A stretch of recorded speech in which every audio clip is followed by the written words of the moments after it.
Olá! No primeiro papo com o editor de 2021, o broadcast político entrevista o deputado federal Fábio Ramalho, do MDB de Minas Gerais. Ele é um dos candidatos à presidência da Câmara dos Deputados, na eleição que vai ser agora no próximo dia 1º de fevereiro. Para nos acompanhar, a repórter Camila Turtelli, do broadcast político. Muito bem-vinda, Camila, e muito bem-vindo, deputado, e muito obrigado pela gentileza de nos atender aqui no broadcast político. Eu que agradeço a honra de estar no podcast político com você e com Camila, Gustavo. Legal. Deputado, o que levou o senhor a seguir aí com a candidatura avulsa, né, à presidência da Câmara, mesmo com o presidente do seu partido, também deputado Baleia Rossi, tendo lançado o nome dele em um bloco aí com suporte de mais de uma dezena de partidos, também para o mesmo cargo? Olha, o que me levou é porque eu não concordo com o que está hoje na Câmara. Eu acho que o parlamento tem que ser um parlamento livre e tem que ser um parlamento voltado para os parlamentares. O que eu vejo hoje é que a gente não tem um trabalho. Hoje, na Câmara, eles não participam das decisões do Brasil. Eles não participam, eles chegam aqui e estão quase que amarrados. A gente vive dentro de uma ditadura. E isso tem a cada ano, tem ficado pior. Eu vejo que nós temos deputados de grandes valores, temos a bancada feminina que deveria ser mais ativa, nós temos deputados que poderiam ser mais usados. O que acontece? Quando você vê, a maioria das relatorias, até no meu partido, se você chegar lá, são poucas pessoas que foram relatores, são os mesmos, eles se repetem. É o que são presidentes de comissão, em cada partido tem o faz tudo. Então, os outros ficam lá alijados do seu trabalho. Então, quando você, no início do ano que se passou, do ano passado, nós tivemos aí um desastre para o parlamento. Um desastre. O que foi? A não instalação das comissões. Por que isso?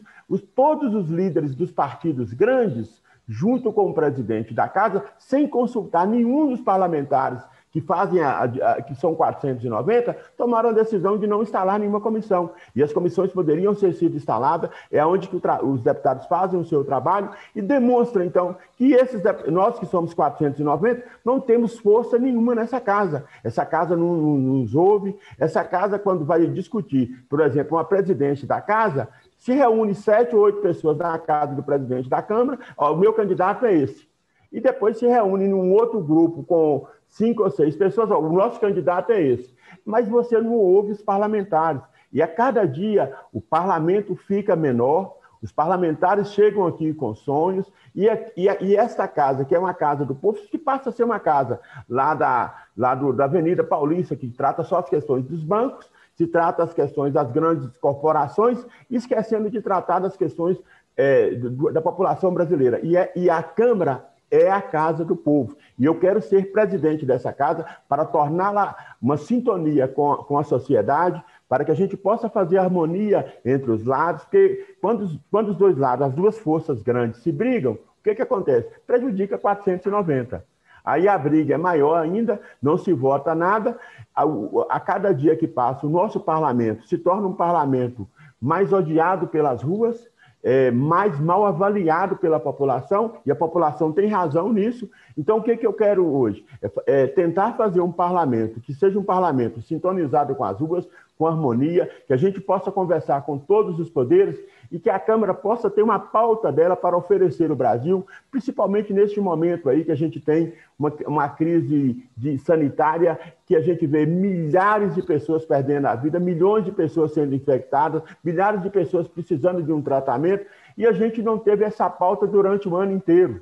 Aí depois dessa pauta, qual que é? Nós vamos ter uma questão seríssima. Como que essas pessoas vão sobreviver? Vai ter o auxílio emergencial? O que a gente pode fazer além do auxílio emergencial para que a gente possa dar um destino à população brasileira a mais de 15 milhões de desempregados? Então, a Câmara, nesse momento, eu chamo a Câmara para que a gente seja protagonista, não o presidente, mas porque hoje quem é protagonista é só os poucos líderes da Câmara e o presidente. A Câmara em si, ela não é o protagonista. Então, eu estou chamando a Câmara para que a gente sintonize com as ruas, sintonize com o povo e a gente possa fazer uma Câmara diferenciada, uma Câmara onde que o presidente da Câmara vá a todos os estados. Na época da eleição, a maioria dos candidatos vão aos estados, depois eles esquecem de voltar lá. para mostrar o trabalho de cada parlamentar, para saber qual a solução que tem, porque a gente tem mais de 5.500 municípios, e esses parlamentares representam esses 5.500 municípios, e é por esses parlamentares que eu sou candidato, e eu me torno um candidato vindo do plenário da Casa para defender o plenário e, sobretudo, para defender 490 deputados e acabar com aquela questão de baixo clero. É um clero só, todo mundo foi eleito e todos nós fomos eleitos com o poder do voto do povo brasileiro. Camila? Deputado, a gente tem aí o presidente do partido do senhor, o Baleia Rossi, com o apoio do atual presidente, do Rodrigo Maia, desses outros 11 partidos. Do outro lado, a gente tem o deputado Arthur Lira, do Progressistas, com o apoio do Centrão e com o apoio do Palácio do Planalto também. O senhor tem o apoio de quem? Quem apoia a candidatura do senhor? Uma grande parte de deputados, que são mais de 100. Agora, o voto do parlamentar é livre. Por isso que o voto nosso é secreto. Não é para atrair ninguém, não. O voto é para que cada um tenha consciência de que o melhor candidato para o parlamento seja esse. Por isso que o nosso voto é secreto. Ele não é para atrair, ele é para que você tenha liberdade na sua escolha.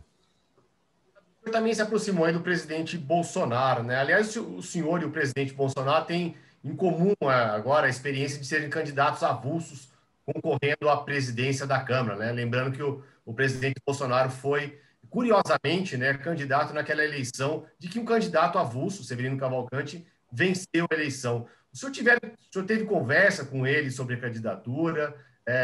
Como é que o senhor avalia o governo dele? Enfim, como é que está a relação do senhor com o presidente Bolsonaro?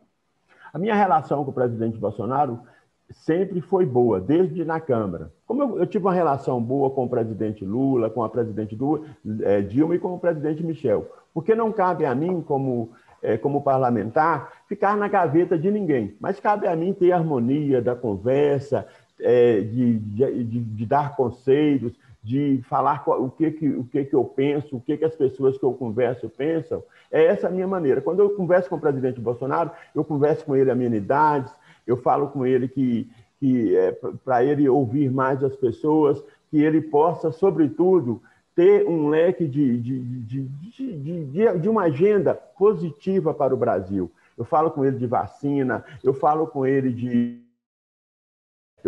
que o que eu vejo na economia brasileira não está certa, os bancos ganhando muito. Falou sobre a sua candidatura.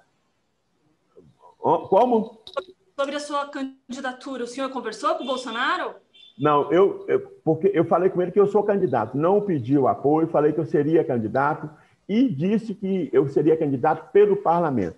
Eu não sou candidato nem do presidente Bolsonaro, mas tenho uma relação boa com ele, quero ter harmonia com ele durante o meu mandato, mas a independência a pauta vai ser da Casa, e também não sou candidato do presidente Rodrigo Maia. Eu sou candidato do plenário e não sou candidato dos líderes também, porque os líderes, a cada momento, eles querem se empoderar mais e fazer um parlamento menor, um parlamento só deles. Eu quero um parlamento para todos.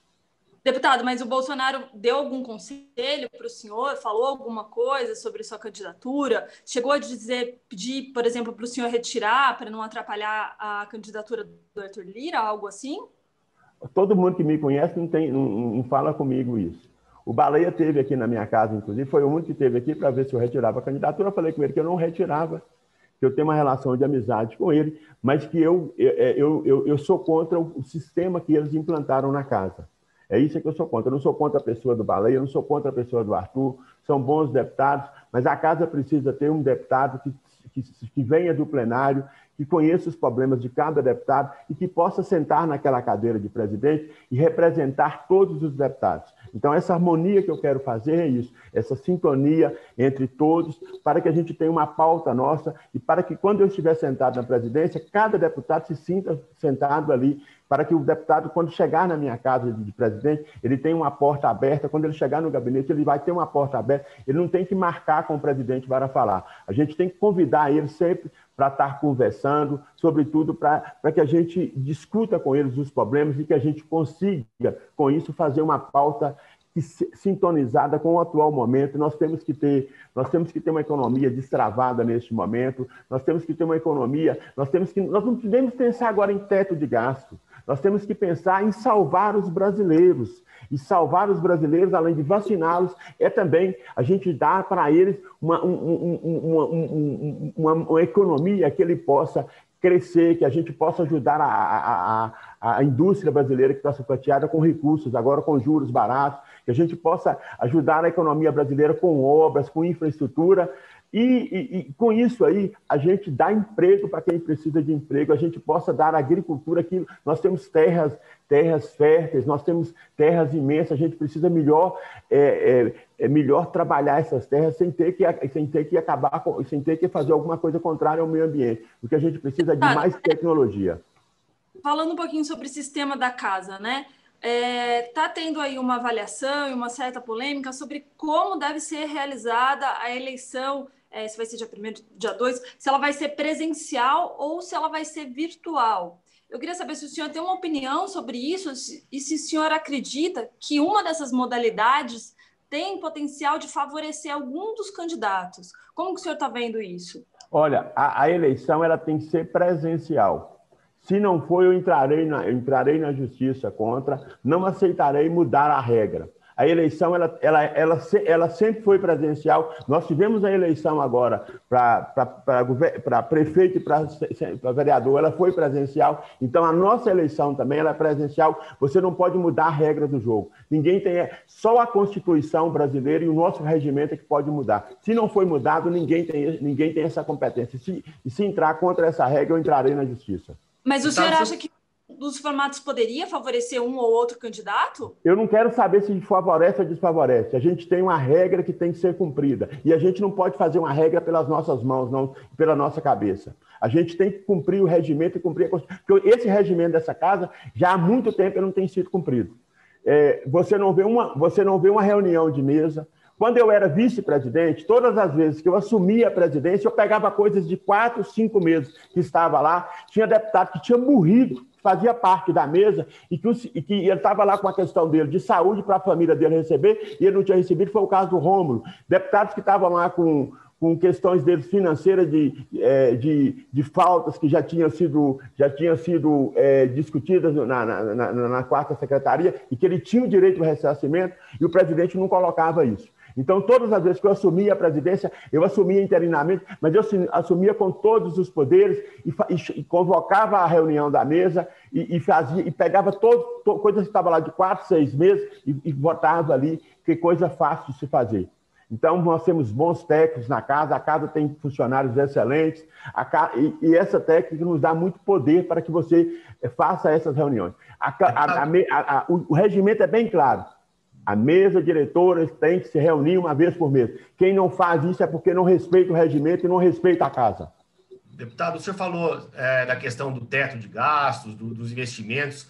Cresce no Congresso aí, o candidato Baleia Rossi falou abertamente sobre isso, a retomada do pagamento do auxílio emergencial. E ontem também, né, o senador, o Everton, né, protocolou aí um projeto para a retomada da calamidade pública no país, né?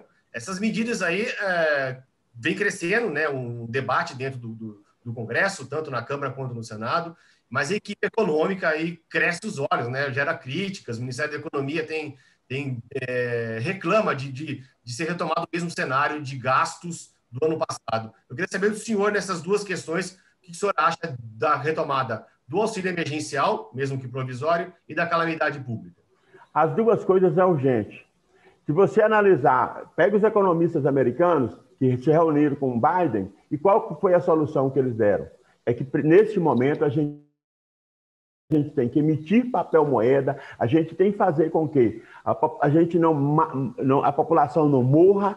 Então, neste momento, a gente tem que esquecer que a equipe econômica que está aí, ela tem um pensamento de quando começou o governo, Só tem que nós tivemos uma pandemia e um pós-pandemia, a economia não pode ser como a gente começou, não. Ela tem que mudar, a gente tem que acompanhar o mundo tem mudado na parte da economia e o Brasil tem que fazer o mesmo. Nós temos que, sim, fazer o auxílio emergencial e muito mais que isso. A gente tem que realmente pegar o nosso dinheiro que está lá no Wall Street e trazer a metade dele aqui. Nós temos 400 bilhões, trazer 200 bilhões para o país, para que a gente possa fazer infraestrutura, para que a gente possa tratar do povo brasileiro, porque depois não adianta dinheiro, não. O dinheiro, depois que as pessoas morrerem, nós primeiro temos que salvar o nosso povo, salvar a nossa gente. O que se fala na casa também é autonomia do Banco Central. E a autonomia do Banco Central não terá a minha pauta. Essa não será a nossa pauta.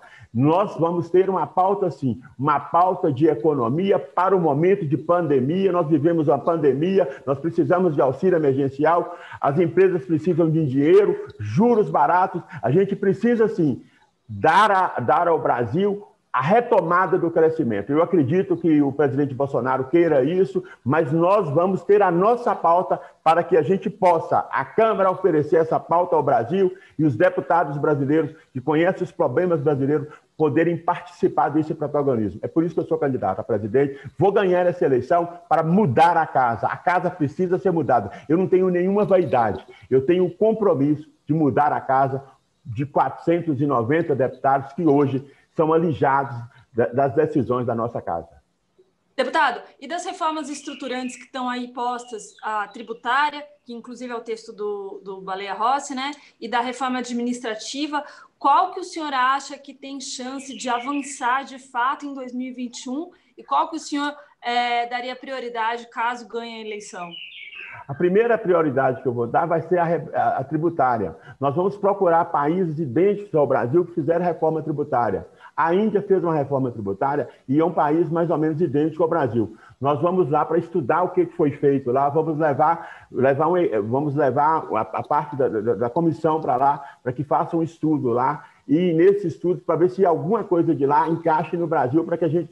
Não adianta eu pegar uma reforma tributária que foi feita na Europa. Eu tenho que pegar uma reforma tributária de um país mais ou menos idêntico ao país, ao nosso, que tem as nossas diferenças, que tem uns tamanhos mais ou menos iguais, que tem muita gente e que tenha problemas financeiros. Então, mais um projeto, então, deputado? Mais um projeto de reforma tributária, além dos vários que estão tramitando? Não, a gente tem, não é mais um projeto. A gente tem que tentar trazer nesse projeto que está tramitando, fazer nele um ajuste para que a gente possa realmente fazer a reforma, porque senão a reforma não vai sair. Porque quando você vai fazer a reforma tributária, todos os estados querem ganhar, todos os municípios querem ganhar.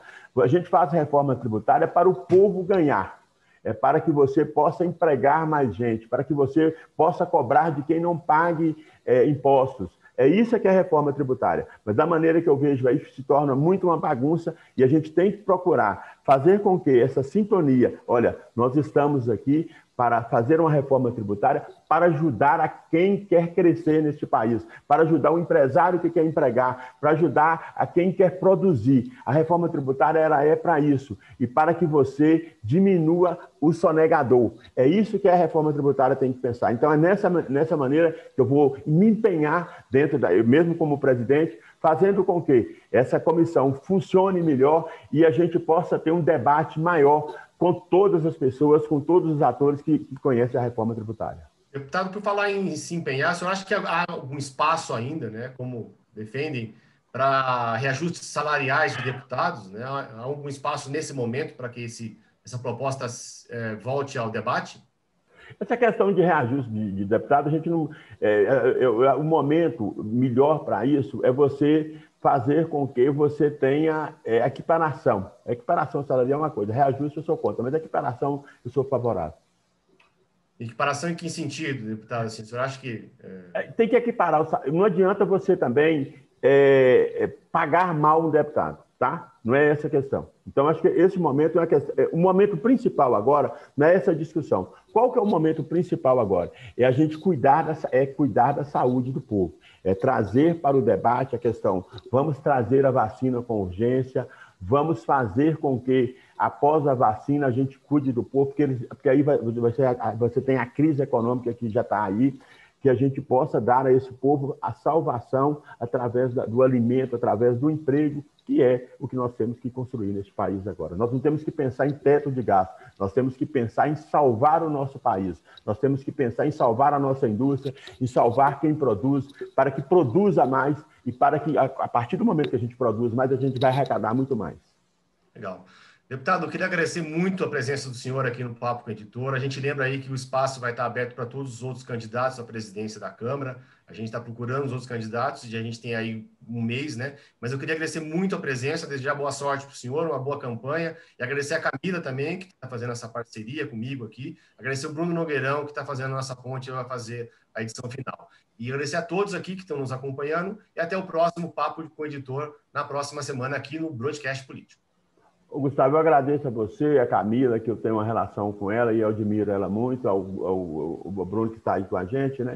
Mas dizer a você, o que eu penso é que nós temos que mudar a Câmara para que o Brasil possa ser mudado e que a gente possa ter a sintonia com o povo brasileiro e aquela casa se torne a casa do povo.